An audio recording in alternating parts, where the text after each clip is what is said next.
my unknown organism presentation. Bacteria are literally everywhere, and because of their abundance, sometimes we find them in places they don't belong. This can be contaminated food, products, and even the human body.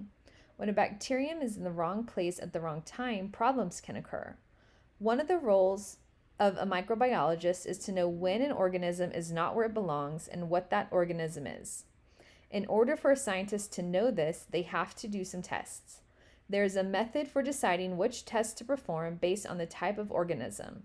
For example, a gram-positive versus a gram-negative bacteria.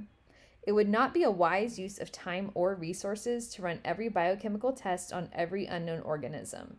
Once the bacteria is identified, doctors can tailor a treatment plan that is best suited to fight off the specific bacterial infection. For my own research project, I knew when choosing which biochemical tests I needed to conduct, I first needed to find out more information about the morphology of my assigned organism.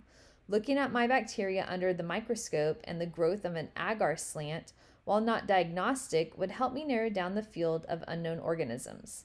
I was then able to use the biochemical characteristics chart located in my lab manual to decide which test would be beneficial in identifying my organism. For example, since my organism turned out to be gram-negative, there was no reason for me to do a starch hydrolysis test since all the gram-negative bacteria possibilities gave the same result. The first day of lab with my unknown organism, I did a gram stain. The gram stain revealed gram-negative rods in singular arrangement. I knew they were gram-negative because they stained red. The top image was taken through the eyepiece of my light microscope. After identifying the type of bacteria I had, I chose to do biochemical tests that would help me narrow down the identification of my assigned organism. I set up a litmus milk test, an agar slant, a lactose fermentation test, a urease test, and a SIM-deep. After following a septic procedure and inoculating these tests, I placed them in the 25-degree incubator since it would be 4 days before I could check the results.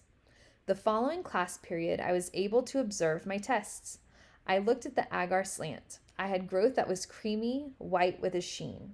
This is shown in the picture on the bottom left. Next, I observed my litmus milk test. The medium was light pink with no curd, which let me know the result was acid with no reduction. This let me know the bacteria did lactose fermentation. This result can be seen in the image on the bottom right. Next, I observed my lactose fermentation test. The medium was yellow with an obvious gas bubble. This result was acid and gas. The top left picture is a stock photo of what this result would look like. Unfortunately, I did not save a picture of my own result. The next result I observed was my SIM-deep. The medium showed no black precipitate, giving a negative result for H2S production. I added Kovacs reagent to my tube and the medium did not turn red, also giving a negative result. A picture of this result can be seen in the top right. Finally, I observed my urease test. The medium was bright pink, indicating a positive result, meaning my bacteria was producing urease. This image is shown on the bottom left. With these results, I was pretty sure I had identified my organism. However, I decided to inoculate a citrate slant in case one of my results was incorrect. The citrate test result would provide clarity by pointing me toward the correct organism. I put my citrate slant into the 25-degree incubator for 48 hours. When I checked it, the medium was royal blue, giving me a positive result for citrate permease and citrate lyase. This test can be seen in the bottom right. My unknown organism is Klebsiella pneumoniae. The results of my test are consistent with the typical results for this bacteria. The urease test and citrate test were the deciding factors when trying to identify. The positive citrate test ruled out E. coli, and the positive urease test ruled out Enterobacter aerogenes.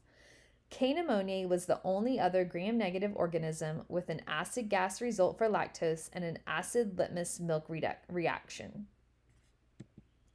K. pneumoniae is a bacteria that is commonly found in humans in the intestines, mouth, and on the skin, and does not cause any issues in these areas.